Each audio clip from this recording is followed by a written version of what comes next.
কেন ভারতের কি সুবিধা?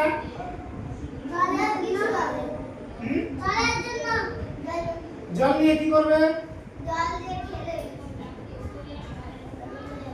সমুদ্রে কি চলে? জাহাজ।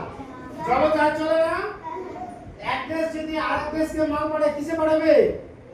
জলজাহাজে পাঠাবে। জলজাহাজে মালটা খুব সস্তায় আসবে।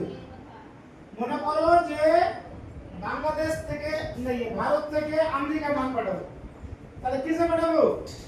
ওখানে ট্রেন যাবে না, আমেরিকা অব্দি তো ট্রেন যাবে না, আমেরিকা অব্দি ট্রাক তো যাবে না, তাহলে কি যাবে? জলে যাবে। জল পৃথিবীতে জল বেশি না স্থল বেশি রে? জল বেশি আছে, 3 ভাগ জল স্থল। তাহলে আমেরিকাতে আমি কি দিয়ে মাল পাঠাবো? জলজাহাজ দিয়ে। তো নেপালে তো জলই নাই, ও তো সমুদ্রে তো কানেকশন নাই, তাহলে ও কিভাবে মাল পাঠাবে? ট্রাকে করে কত আমেরিকা ট্রাক যাবে? তাহলে কি করে আমেরিকার সাথে ব্যবসা করবো?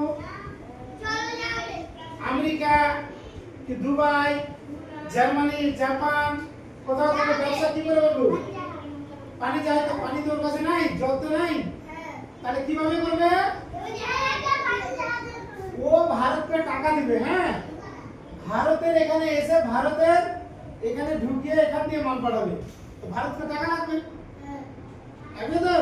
তাহলে ওর সুবিধা না অসুবিধা? কার সুবিধা? নেপালের অসুবিধা। ও জল নাই, ও সমুদ্র নাই, ও ভারতের কাছ থেকে টাকা দিয়ে এখানে এসে এই দিক দিয়ে মাল পাঠাবে।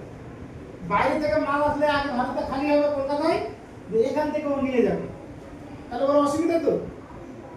ল্যান্ডলক, ওটা ল্যান্ডলক